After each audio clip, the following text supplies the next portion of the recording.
What's going on YouTube? It is Sapphire, and I'm bringing you a Wi-Fi battle here on a Monday morning. This will probably not be uploaded until way later in the day. But yeah, I know I haven't done a Wi-Fi battle in a while, and that's because I've been trying to get Movie Maker on my computer so I can edit the video and speed up the battle, basically. Just so I don't keep going, leftovers recovery, yeah, that's what he did and such. Because my commentary does lag, I can't really do it when the battle is going at normal speed, so I am going to be speeding up the battle quite a bit.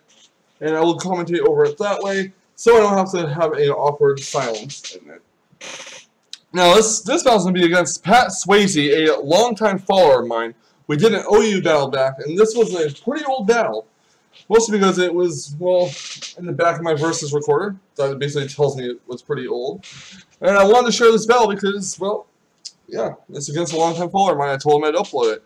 On my team, I have my Mega Manectric, Skirmary, Landers, Porygon 2, Azumarill, and Volcarona. On his team, he has Rotom-Wash, Latios, Charizard, Scizor, Landers, and Breloom.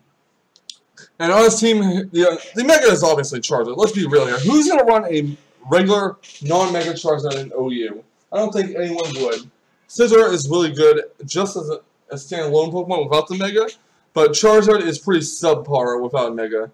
So this will either be a Charizard X or a Charizard Y. And looking at his team, I pretty much guessed that it was going to be a Charizard Y, because if it was a Charizard X, it would be 4 physical attackers and 2 special attackers. And usually on my team, I like to do 3 and 3 as a ratio. So I kind of assumed that was the same case with his team at least.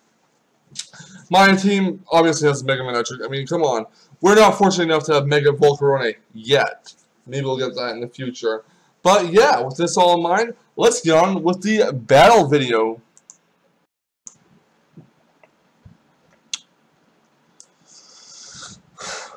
My opponent's going to lead off with the Rotom-Wash. I'm going to lead off with Mega Manectric in this battle.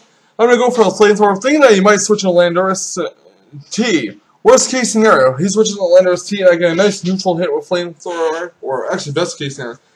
He switches to Landorus T and I get a nice neutral hit with Flamethrower, possibly burning it in the process.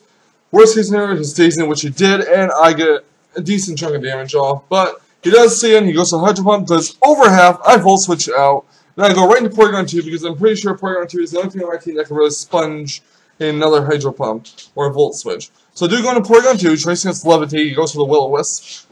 I'm thinking that I might switch into Landorus, I guess, I don't know. But yeah. So basically what's going to happen for the next few turns is I'm going to go for a Tri-Attack, he's going to go for a Pain Split. And we're just going to try to do damage to him. That's all we're going to do. That's all we can do, really, the next turn or so. So as Rotom does get heal the leftovers, my Porygon 2 does stuff for the burn. I do switch out into Landorus, as he does go for a Pain Split here, probably just to stall out my Porygon 2. The Pain Split does do its wonders on Landorus T. I'm going to go for a knockoff here to get rid of the leftovers. Don't want to pass the recovery on him anymore. And I didn't really have anything else to switch into Rotom-Wash. So I'm going to just let Landorus faint. I know it was an awkward move for me to do, but believe me, I do have a method to my madness, and I did need to make that stack off. So I do go for the Giga Drain to finish off his Rotom-Wash. Thankfully, Rotom-Wash was in the range where Volcarona's Giga Drain would take him out. I'm going to go for the Fire Dance. I know very well this thing is sashed, and I don't want anything on my team to be put to sleep, so I might as well just sack Volcarona off here. He does go for the Rock Tomb. It does finish off Volcarona nice and easy. Obviously, Technician times was super effective, and Volcarona doesn't have the best physical defense. So now Azumarill's going to finish off Breloom with an Aqua Jet. That's all fine and good. And next out comes his Charizard Y, which is going to be a wall breaker, so there's really nothing I can switch into it.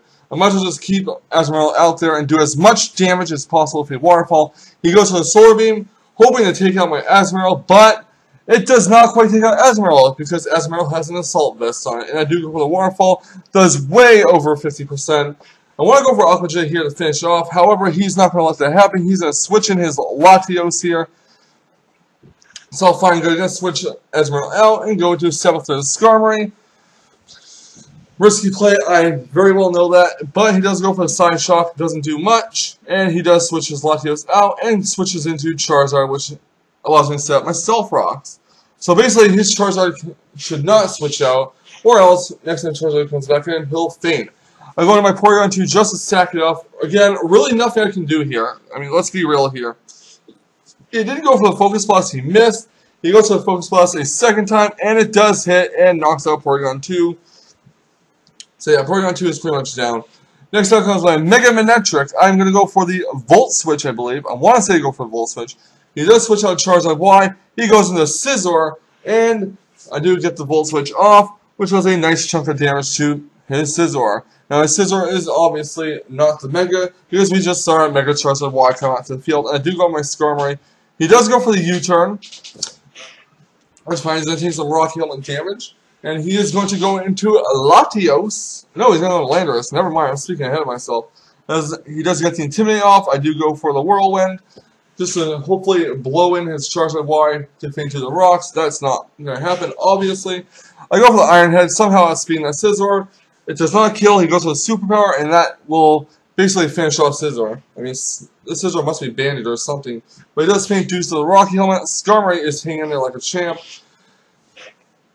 I'm actually going to go for an Iron Head, hoping that he would kill off my Skarmory instead of defogging the Rock Slide, but that's obviously not to be. You get a critical hit, and now his Draco Meteor is going to hit my Skarmory, and that is going to finish off Skarmory indeed. So Skarmory is down, the rocks are off on his side of the field. It sucks, I know, but nothing we can really do about it. So I'm going to go right to Mega Manectric here. I'm going to go for a Volt Switch, really hoping it doesn't switch on Landorus here. And Latios does go down. Unfortunately for me, Charizard Y will not die to the rocks due to Latios using Defog. So it's rather unfortunate. But hey, what can we do here? Charizard Y comes out, sets up the Sun, going for the Aqua Jet, finish off at that range, even with the Sun, minimizing the damage from Water-type moves. His Landorus is out here, and this battle all hangs on whether or not this Landorus is Choice Scarf. He does take in an Aqua Jet, sorry, doesn't do much. He Earthquakes. And Landorus does have leftovers, which reveals that he is not Scar. So hopefully, this Handpower Ice will finish off Mega Manectric, and that should be a good game. So yeah, Handpower Ice will definitely finish off Landorus, and that is good game, pretty much. So yeah, that basically does it for that Wi-Fi battle. You know, I made a few questionable plays, like switching Landorus into Rotom Wash and keeping Wolfroy in on an obvious Scarf Brilliant, but I did have to do what I did to win. It's all good. I mean, I had no other switch into a Rotom, and really and truly, I needed Skarmory awake for the Scizor. So yeah, hope you guys enjoyed this Wi-Fi battle. Thank you guys for all watching. I'll see you guys next time for more Wi-Fi battles.